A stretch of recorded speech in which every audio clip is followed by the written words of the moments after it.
The last thing Xander Lively expected on a cloudy Tuesday afternoon was to throw himself in front of a falling metal sign and definitely not to end up on the sidewalk with a woman in his arms who smelled like heaven and looked like she'd walked straight out of a fashion magazine. "Are you okay?"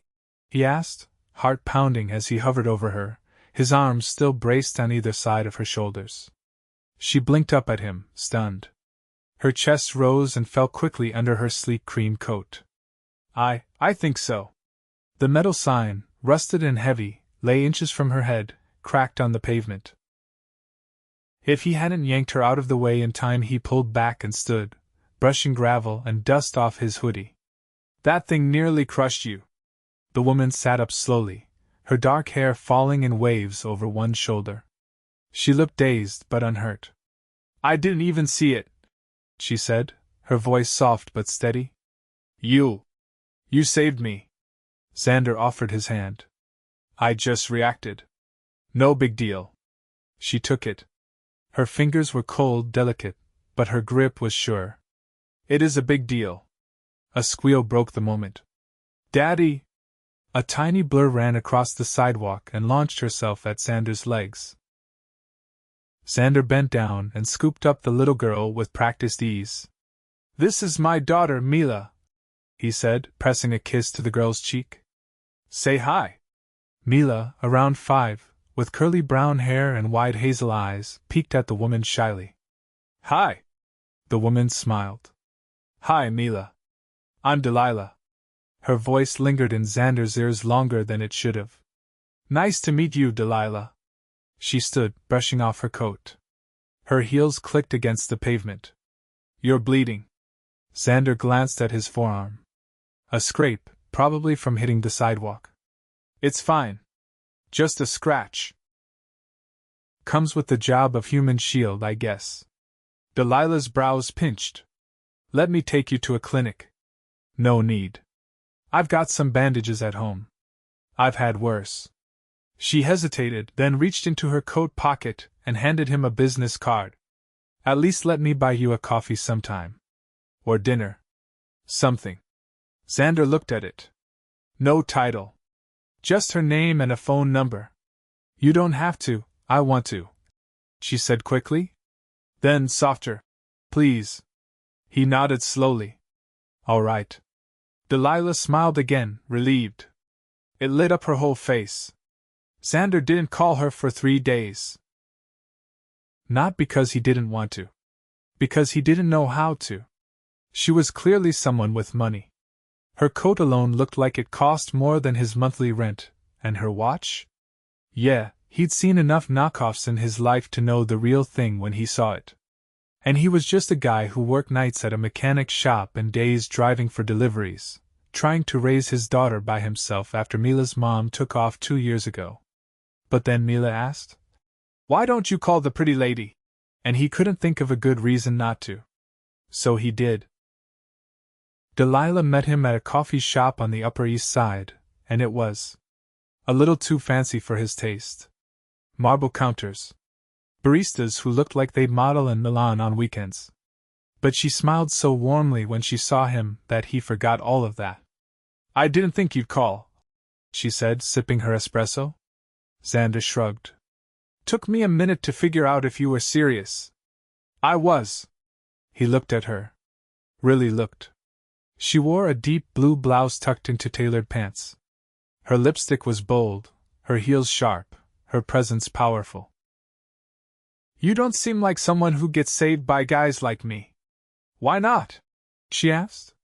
"You just look like you belong in a boardroom. I'm guessing you don't take the subway." She laughed. "I do, actually. Sometimes. And yes, I'm in a boardroom most days." "What do you do?" She hesitated, then said simply, "I run a company." Xander raised a brow. "You're the boss?" "I'm the CEO," she replied, stirring her drink with a little gold spoon. He blinked. "Seriously?" Delilah nodded, watching him carefully, as if waiting for the moment he'd bolt. He didn't. Instead, he leaned back in his chair and let out a low whistle. "Well, I guess that explains the coat." She chuckled, visibly relaxing. I wasn't sure if I should tell you. I appreciate the honesty, he said. But I'm not gonna freak out. I'm not intimidated by titles. Delilah tilted her head. Most men are. I'm not most men. Something passed between them then, an understanding, a flicker of something that hadn't been there before. After that, things moved fast. She started showing up at the garage with coffee just as his shift ended. He started driving Mila to her office building to drop off homemade cookies. Delilah would come down, heels clicking, to hug Mila and chat with Xander like she wasn't the most powerful person in the building. They had dinner at a small Italian place in Queens where Delilah didn't flinch at sauce on the tablecloth or loud music. She laughed at Xander's jokes and fed Mila little bites of cannoli. One night, after walking her to her car, Xander paused. This has been unexpected, he said. Delilah leaned against the door. What has? You. This. All of it. She smiled softly. It's been unexpected. And kind of perfect. He reached for her hand. I don't want to mess this up. You won't, she whispered. He kissed her then, a slow, steady kiss that said more than words ever could. But not everyone was thrilled. Are you sure about this? Delilah's assistant, Carrie, asked one morning as they rode the elevator up to the top floor. He's not exactly. In your world. Delilah didn't break stride. I don't care about worlds. But the board might. I'm not marrying the board. Carrie sighed. You're falling for him, aren't you? Delilah paused, her fingers tightening around her phone. Yes. I am. Xander knew it too. He saw it in the way Mila lit up when Delilah walked through the door. In the way Delilah laughed at his stupid jokes. In how she touched his back when she passed him in the kitchen, like she belonged there. It scared him a little. He wasn't used to good things staying. And Delilah? She was everything good. And he was falling. Hard. By the time March rolled around, the city was still cold, but the air between Delilah and Xander sizzled with something unmistakable, something neither of them dared to name out loud. Not yet. Xander stood in the hallway outside Delilah's penthouse, Mila's tiny hand curled around two fingers of his own. He glanced down at his daughter, who wore a sparkly headband Delilah had given her after one too many compliments about her curls. Mila beamed up at him with the confidence only a 5-year-old in glitter could manage. You ready for a real dinner party? Xander asked. Mila nodded. Will there be tiny sandwiches again? I think that's a yes. The door opened before he could knock twice, revealing Delilah in a sleek black jumpsuit that stopped Xander's breath cold. Her hair was swept up in a way that made her earrings flash each time she moved. But it wasn't the diamonds he noticed, it was the way her smile widened the second she saw them. Hey, she said, stepping aside. Come in. Inside, her place looked like something out of a design magazine. Warm lighting, impossibly high ceilings, and the scent of roasted garlic and rosemary welcoming them in. You cooked? Xander said, unzipping Mila's coat. I supervised, Delilah admitted. My housekeeper insisted I stay out of the kitchen after I tried to flambe the carrots last time. Mila giggled as she wandered toward a low table filled with finger foods clearly arranged with a child's height in mind. Xander turned to Delilah. You didn't have to go all out. I didn't, she said. This is just what I do when I like someone. He looked at her for a long moment. You really mean that? Delilah reached up, brushing something off his collar that wasn't there. I wouldn't say it if I didn't. Later, after Mila fell asleep on the couch with a blanket tucked under her chin, Xander found himself standing on the balcony with Delilah, the skyline glittering behind her like a second universe. She held a glass of wine in one hand, her other resting lightly on the railing. I don't usually do this, she said quietly. Host dinner parties? Let people in. She turned toward him, her expression unguarded. Especially people who could wreck me. Xander leaned against the railing beside her. You think I could wreck you? I think you already have the power to. He didn't answer right away. The wind tugged at his jacket, but he didn't feel cold. Not with her standing that close. "I've been thinking about what this is," he said finally. "You and me. It's not just casual anymore. Is it?" Delilah looked at him, her lashes lowering slightly. "No. It's not. I'm starting to think about things I shouldn't." "Like what?" "Like where this is going. What happens next. If I could ever fit into this world of yours." Delilah set her glass down on the ledge. "You already do, Xander." "Do I?" he asked. "Because I've got 2 jobs and a kid who asks too many questions. I don't have a stock portfolio or a driver or friends who use summer as a verb." She stepped closer, her voice steady. "You have more than any of that. You have loyalty. You have integrity. You have Mila. And you've got me if you want me." Xander's heart thudded against his ribs. "I think I do." Delilah reached up and touched his cheek, her fingers unexpectedly trembling. "Then don't overthink it. Just let it happen." He kissed her again, this time slower, deeper, like he was memorizing the taste of her. The next morning, he woke up tangled in her sheets, the softest sunlight creeping across the room. Delilah stirred beside him, her back warm against his chest. He didn't move. He didn't want to break whatever spell had settled over them in the quiet hours before the world woke up. But spells, Xander knew, never lasted. By the time he got to the garage that afternoon, there was a man near the front office wearing an expensive coat and impatience like a cologne. Xander recognized the type instantly, someone used to getting what he wanted without asking twice. "You Xander?" the man asked. Xander wiped his hands on a rag.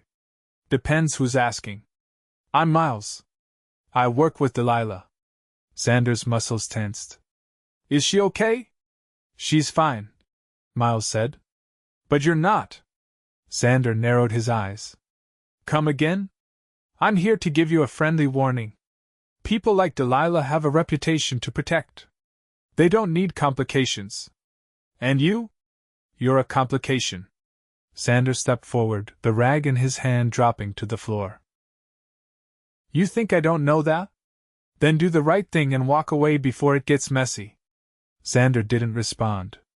He didn't need to. The silence between them said enough. After Miles left, Xander stood alone in the garage, the smell of oil and steel thick in the air. His phone buzzed in his pocket, but he didn't check it. He didn't need to. He already knew who it was. That night, he didn't call Delilah. He didn't answer when she rang. He just sat on the couch with Mila curled into his side, watching cartoons he couldn't follow, and wondering if loving someone like her meant always waiting for the world to catch up and tear it all down. Delilah arrived at Xander's apartment unannounced, her coat damp from the drizzle and her eyes sharper than he'd ever seen them. Mila was at a friend's birthday party down the hall, supervised by an older neighbor who adored her, which left Xander alone when he opened the door. He didn't say a word. Delilah stepped inside without waiting for an invitation, her heels clicking once on the worn hardwood before she stopped in the middle of the room. She looked around. Not at the peeling paint or the second-hand furniture. She was looking for him, his expression, his reaction, anything that would tell her what she needed to know. "You've been avoiding me," she said, setting her purse on the coffee table. "I've been thinking," Xander replied, not meeting her gaze. "About what?" Her voice was low, controlled. Xander leaned against the edge of the counter. "About whether Mila and I belong anywhere near your life." Delilah's lips parted, but she didn't speak. "I had a visitor," he continued. "One of your people. Wore a coat that probably costs more than my rent. Told me I was a problem that needed to solve itself. His name was Miles." Her jaw tightened. "He had no right. He said he was trying to protect you." "I don't need protection from you." Xander finally looked at her. "Maybe not. But you do need people who won't drag you down. You think that's what you're doing? I think I'm not what you planned for." Delilah walked toward him, her hands clenched at her sides. "I didn't plan for any of this. I didn't plan to fall for a man who fixes cars with his bare hands and raises a little girl with more grace than half the people I know. But I did. And I'm not sorry. He exhaled, the sound sharp. What happens when someone else decides I'm not good for your image? What happens when they start whispering in rooms I'll never be allowed into? She didn't answer right away. Instead, she reached into her purse and pulled out a folded sheet of paper, smoothing it between them on the counter. What's this? A contract. For a new company I'm launching. A foundation, actually. For single parents who need support, childcare, housing, job training, all of it. I want you to help run it. Xander stared at the page, then at her. You're offering me a job? I'm offering you a future. One where you don't have to wonder if our worlds fit, because we'll be building one together. He rubbed a hand over his face. You really think this can work? I don't think it. I know it. And if you don't want the job, fine. But don't walk away from me because someone in a tailored coat told you I should marry a hedge fund. He took the paper, scanned it, then folded it again. You're serious? Deadly? Xander crossed the room and cupped her face with both hands. Then I guess I've got no excuse, do I? She didn't respond with words. She rose onto her toes and kissed him like she was anchoring herself to something real. Later that week, she invited him to a black-tie charity event, something high-profile, filled with donors, politicians, and people who would never set foot in his neighborhood. He hesitated, but she was already holding up a tux. I had your measurements, she said, handing it to him. From that time I stole your hoodie. He blinked. You kept that? Don't act surprised. It smells like motor oil in you. Xander adjusted the cuffs as they stepped into the ballroom that Friday night. The chandeliers sparkled like frost suspended midair. A string quartet played something delicate in the corner. Every guest looked like they'd stepped out of a luxury catalog, perfect posture, expensive smiles, conversations that floated like champagne bubbles. He felt like he couldn't breathe. But then Delilah reached for his hand, threading her fingers through his like it was the most natural thing in the world. You're not here to impress anyone, she said quietly. You're here because you belong with me. A man in a navy suit approached them, his smile too polished. Delilah. You didn't tell us you'd be bringing someone. I didn't realize I needed permission, she replied coolly. Xander, this is Grant. He works with one of the investment groups backing our expansion. Grant extended a hand. Xander shook it, firm and steady. Grant's gaze lingered on him. And what do you do? Xander didn't flinch. I build engines. And I raise a daughter who thinks Delilah walks on water. Grant didn't know what to say to that, which suited Xander just fine. Later, Delilah pulled him onto a balcony overlooking the river, the sound of the city muffled behind the glass doors. She leaned into him, exhaling slowly. You okay? He asked.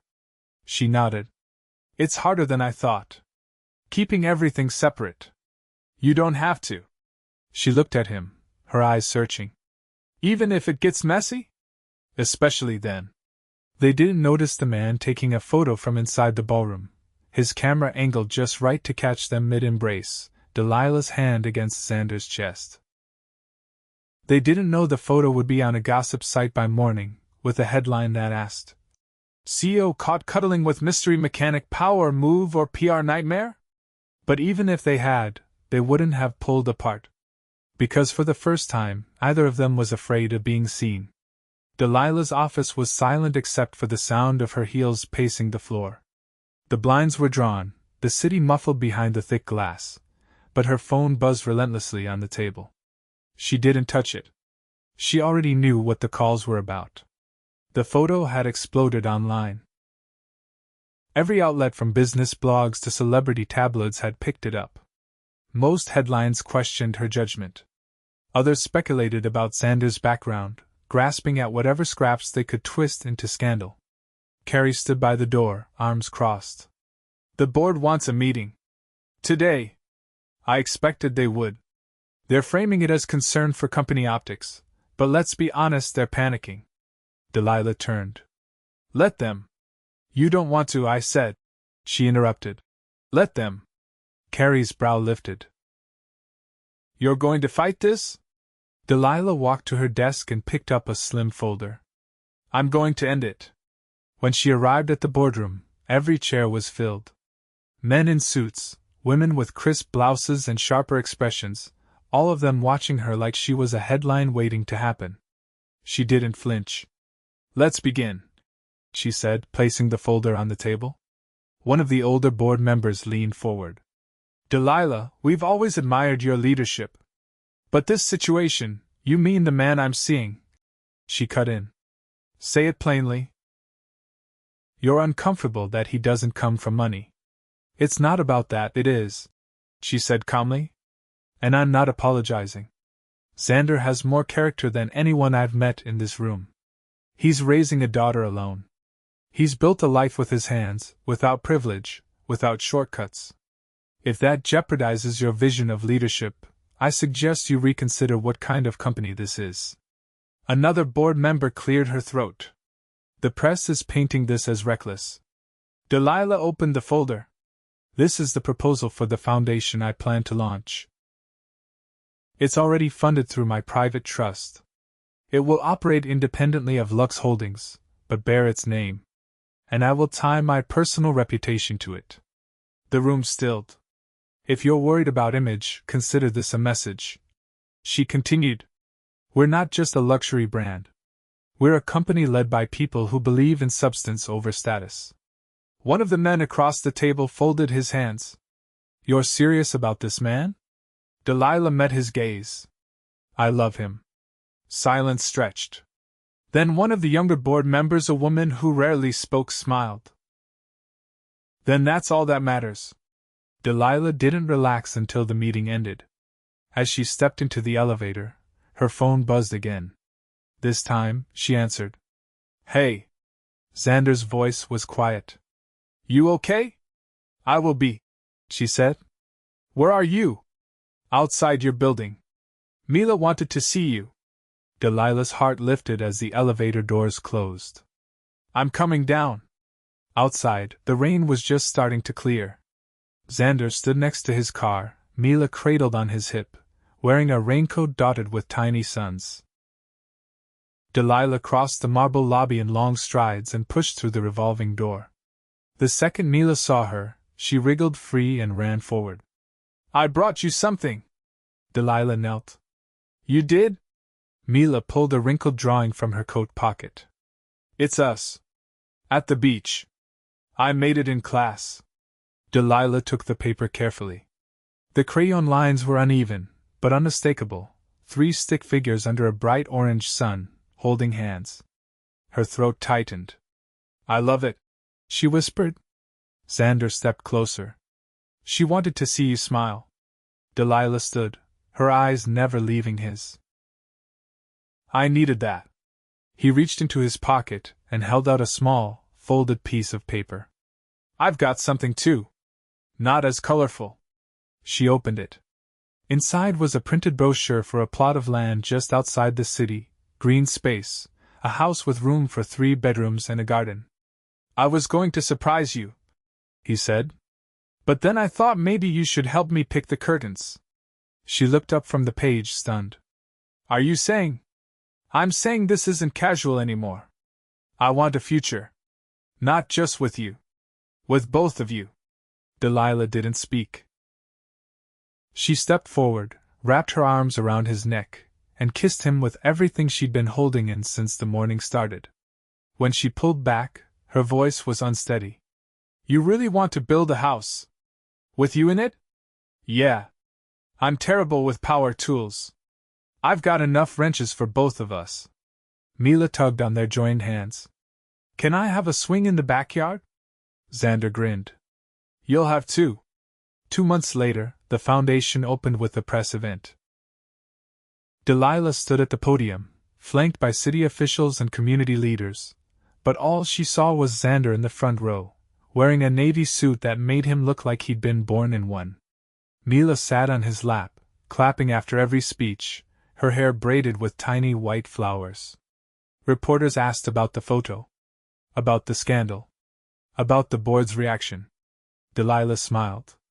Sometimes the best decisions are the ones that scare you the most. Loving Xander wasn't part of the plan. But it's the best thing I've ever done. Later that night, in the new house still scented with fresh paint and wildflowers, Xander danced with her in the empty living room while Mila practiced twirling in socks. You know what this means? Delilah whispered, resting her head on his shoulder. What? You're officially part of the media circus now. As long as you're standing next to me, I'll take it. He murmured. She pulled back just enough to meet his eyes. I never imagined this. Neither did I. But it's real. He kissed her forehead. It's home. As Mila spun past them, giggling, and the last of the sunset lit the room in gold, Delilah tightened her arms around him and smiled for the first time in her life, not at the world, not for the cameras, but because she had everything she never knew she wanted. And she wasn't letting go. Delilah stood at the edge of the garden, barefoot on the dewy grass, her silk robe brushing against her calves as the early morning sun stretched over the lawn. The house behind her was warm with the smell of banana pancakes, and the sound of Mila's laughter drifting from the kitchen window. She could hear Xander's voice reading something in an exaggerated pirate accent, making their daughter shriek with delight. She closed her eyes and breathed in the scent of damp earth and lilacs freshly planted along the fence. There was a peace here that she'd never known before, not in boardrooms, not in penthouses, not even in the quietest moments of her most successful days. It was the kind of peace that came from knowing nothing was missing. The screen door creaked open behind her. Hey, Xander said, stepping onto the porch with 2 mugs in his hands. She turned, smiling as he crossed the yard barefoot, his dark t-shirt clinging to his chest, his hair rumpled from sleep. He handed her a mug and nodded toward the swing set at the far end of the yard. I finally got the bolts tightened. No more creaking. Delilah took a sip. You've been saying that for a week. And now it's true. She raised an eyebrow. We'll see. He looked out toward the fence, then back at her. You've been quiet this morning. Delilah let her gaze drift toward the horizon.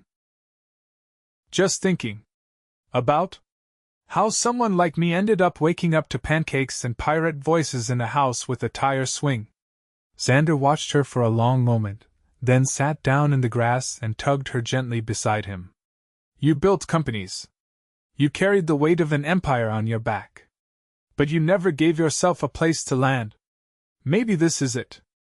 I didn't think I was allowed this, she admitted. It always felt like something for other people. It's not just for other people, he said. It's for the ones who fought harder than anyone to get it. Delilah leaned her head against his shoulder. I still get nervous. About what? That it's too good. That it'll get taken. It won't, he said. Because we built it ourselves. No one handed it to us. No one gets to take it away. She nodded slowly. You know, I used to think I had to be perfect to be respected. And now? Now I think I just have to be honest. He kissed her temple, then stood and offered his hand. Come on. Mila says you're not pushing her high enough. Delilah laughed as he pulled her to her feet. She's impossible. She gets it from you. Later that afternoon, they hosted a small gathering in the backyard. Nothing extravagant, just a few families from the foundation and some friends from the community Delilah had once kept at arm's length. There were mismatched picnic tables, paper lanterns strung between trees, and platters of food that Xander had grilled himself. Children played tag on the grass. Mila ran barefoot, chasing bubbles with a girl whose mother had just gotten her first apartment through the Foundation's housing program. Delilah walked through the crowd, barefoot now too, her sundress fluttering in the breeze. She stopped at a table where a woman was laughing with her husband over lemonade. I just wanted to say thank you again, the woman said. I didn't think I'd ever get a second chance. Delilah smiled gently. Everyone deserves one. As the sun began to set, Xander took the stage, or rather, the small wooden platform they'd rigged up from crates and plywood. He tapped the microphone, adjusted it, then cleared his throat. I'm not great with speeches, so I'll keep this short, he said. A little over a year ago, I was fixing brakes and changing tires, trying to keep my kid from eating cereal for dinner every night. Then a woman walked into my life. Actually, I think I nearly flattened her under a falling sign and everything changed. Delilah stood at the edge of the crowd, her eyes fixed on him. She showed me that love doesn't have to be complicated to be real. It just has to be honest. And if you're lucky, she'll also bring you really good coffee and steal your heart in the process. Laughter rippled through the crowd. Xander looked directly at Delilah. You gave me a home I didn't even know how to want. And I plan to spend the rest of my life making sure you never regret it. He stepped down, and the second he reached her, she threw her arms around his neck and kissed him, long and deep, right there in front of everyone. The crowd whooped and clapped, but Delilah barely heard it. This was her moment. Later that night, with the guests gone and Mila asleep upstairs, they stood in the kitchen, barefoot on the cool tile, eating leftover cupcakes and dancing to an old jazz record playing low in the background. I think this is the happiest I've ever been, Delilah whispered, her arms around his waist. Xander looked down at her, his thumb brushing her cheek. That makes two of us. She rested her head against his chest. You know, we never got around to doing anything traditional. Like what? Like getting married? He stilled. You want to? She looked up at him. Only if it's under a tree in our backyard. With Mila throwing flower petals and you forgetting your vows halfway through. I won't forget, he said. I've been saying them every day since I met you. She smiled. Then I guess it's settled. A week later, they stood beneath the sycamore tree, just the three of them and a minister with kind eyes. Delilah wore a simple white sundress, her hair pinned back with wildflowers. Xander wore a deep blue shirt rolled at the sleeves. Mila stood between them, holding both their hands. When the minister asked if they promised to love and protect one another, Mila said yes before either of them could. And that was the moment Delilah knew. She wasn't just marrying the man she loved, she was marrying the life she'd fought for, piece by piece, heart by heart. That night, as fireflies blinked in the yard and music drifted from the open windows, Delilah and Xander sat on the porch swaying gently, her head on his shoulder, his hand on her knee. The stars stretched wide above them, and for once, there was nothing left to chase. Everything they needed was already here.